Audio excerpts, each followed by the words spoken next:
Hello everyone and welcome to the part 4 of the C programming series.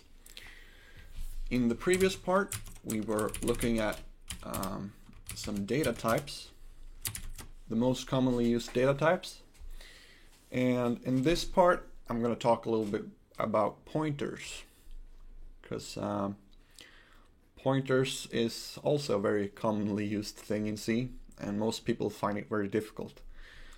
Or not most people, but a lot of people find it very difficult. So I'm going to create a part 4 folder with a main.c file, and we're going to write our main function.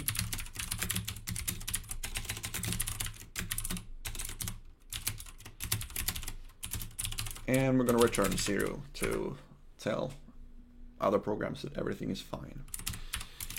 And we're going to include stdio.age because we probably want to print some things.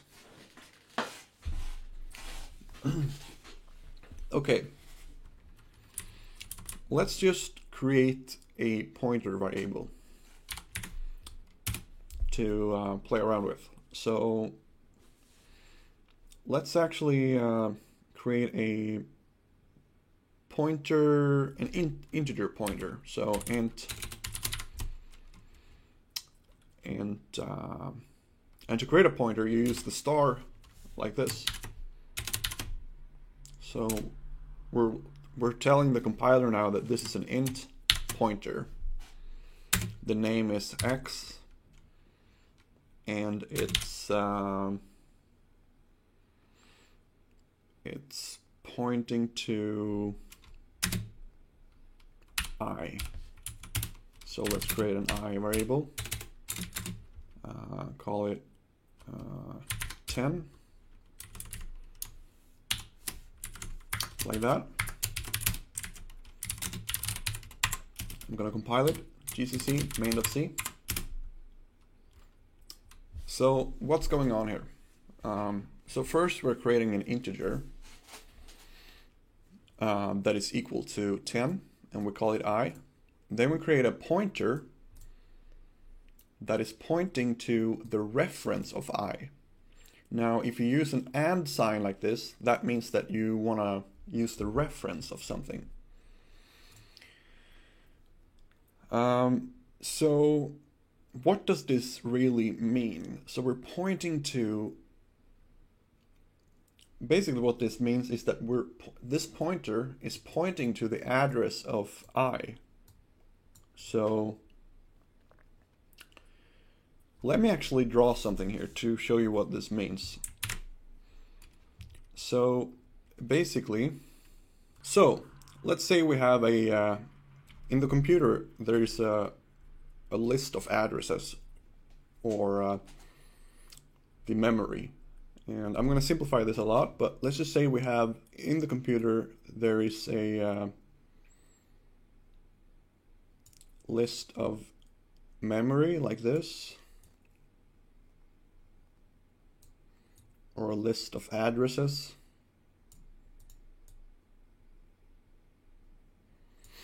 And this address here might be called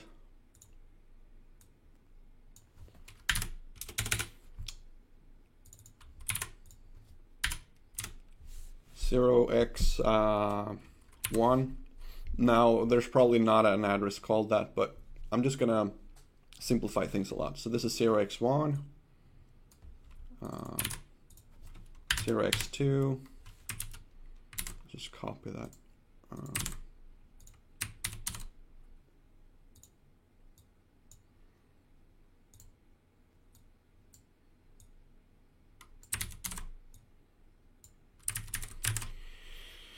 GIMP is not doing what I wanted to do today.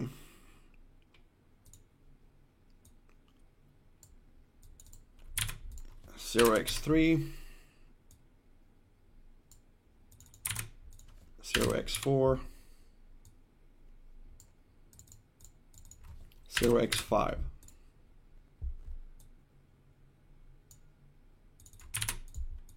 Zero x5. Okay. So basically what we're saying is that we have an int I is equal to 10.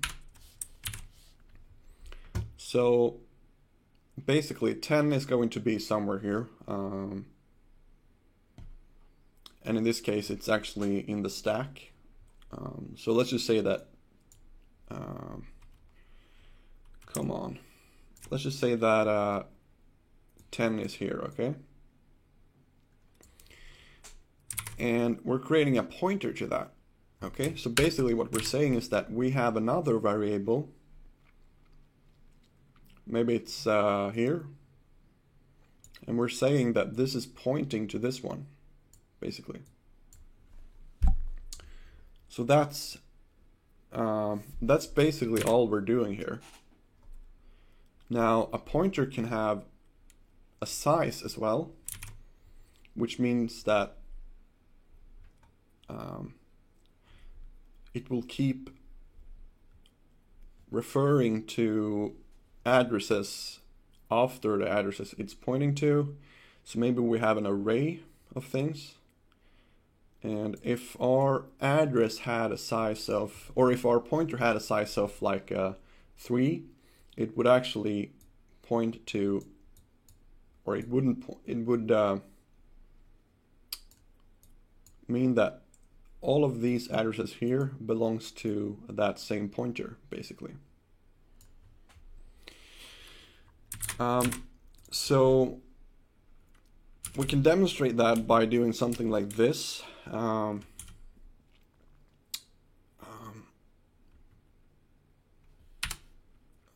Let's do int x is equal to 3, int y is equal to 6, int c is equal to 8.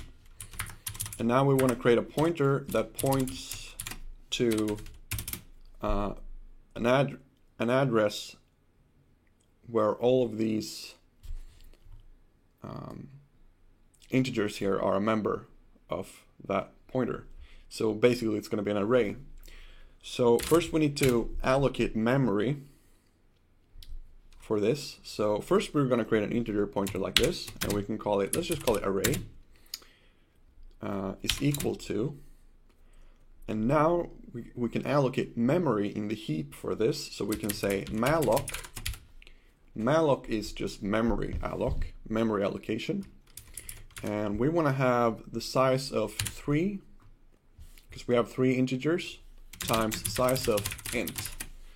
So we have 3 integers, so that becomes 3 times size of int. Okay. And now what we can do is basically r0 is equal to x, r1 is equal to y, r2 is equal to c. Now this r pointer here is pointing to an address where this memory begins, basically. So if we compile this, we see that it compiles without problems. And so basically what this is doing here is pointing to the first address of that memory. And since we have a size of the pointer, it's actually going to have reference to the pointers or the addresses after it as well, because it has a size. So I noticed I was actually in the wrong folder, but let's go to part 4 and compile. And we're going to get some errors here. And that's because to use malloc, we need to include stdlib.h, okay? So now we should be able to compile it and run it. So now let's print the members of R. So printf, or sorry, for int I is equal to 0 if I is less than 3, I plus plus. Printf %d for digit, new line, ri. Compile it, run it, and we can see it printed 368. So that's the basics of pointers, I guess. We're gonna go more into depth in this in the next video, and how we can actually use malloc and things to create copies of structs and things like that. One thing to remember here is when you're declaring a variable like this, int x is equal to 3, for example, you're declaring this variable will exist in the stack. But once you're getting into using things like malloc, you're actually allocating memory in the heap. And what that means is that it's in your RAM memory. It has allocated memory in the RAM for you, basically. So yeah, we'll probably gonna have a part 2 on pointers, so keep your eyes open for that. But this is pointers very simplified, okay? So remember, using a star means that it's a pointer, and using a and sign means that we're it's a reference, okay?